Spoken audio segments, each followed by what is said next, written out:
কাল রাতে হালকা উষ্ণ গরম করে পিওর হার্বস নারিশিং হেয়ার অয়েলটাকে অ্যাপ্লাই করে নিয়েছি। ফুল স্ক্যাল্পে এবং লেন্থে অ্যাপ্লাই করে এটাকে ম্যাসাজ করেছি। সকালে উঠে চুলটাকে ভালো মতো ফার্স্টে আঁচড়ে নিলাম। এরপর আমরা অ্যাপ্লাই করেছি বুটক্সেল। বুটক্সেলটা কিন্তু তোমরা ফুল স্ক্যাল্পে এবং লেন্থে দেবে, যেহেতু স্প্লিট এন্ডসের প্রবলেমের জন্য বুটক্সেল খুব ভালো মতো কাজ দেয়, তাই লেন্থের দিকে খুব ভালো মতো এটাকে অ্যাপ্লাই করে ম্যাসাজ দেবে। এছাড়া কিন্তু যাদের চুল প্রচণ্ড রাফ এবং ড্রাই হয়ে যাচ্ছে তাদের জন্য কিন্তু বুটক্সেল মারাত্মক ভালো কাজ দেয়, তাই উইকে 3 দিন করে এটাকে অ্যাপ্লাই করার চেষ্টা করবে।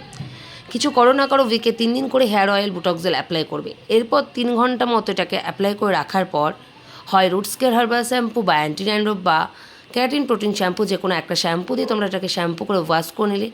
এরপর অ্যাপ্লাই করতে হবে যেটা কন্ডিশনার অ্যাপ্লাই করার পর চুলটা যখন হালকা ভেজা থাকবে সেই টাইমে কিন্তু সিরামটাকে অ্যাপ্লাই করবে। সিরামটা কিন্তু পরিমাণটা একদম কম নেবে, নইলে বেশি করে অ্যাপ্লাই করলে কিন্তু চুলটা তেলতেলে হয়ে যাবে, যেহেতু এটা অয়েল বেশ।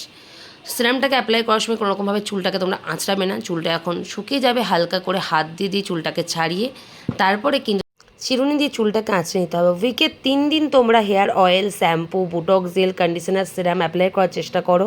উইকে 1 দিন প্রোটিন প্যাক, আর উইকে 2 দিন হচ্ছে যখন অয়েলটা ইউজ করবে অয়েলের সঙ্গে অন্তত ম্যাজিক এলিক্সারটা ইউজ করো, নিজেরাই বুঝতে পারবে হেয়ার ফল কতটা কন্ট্রোল হচ্ছে।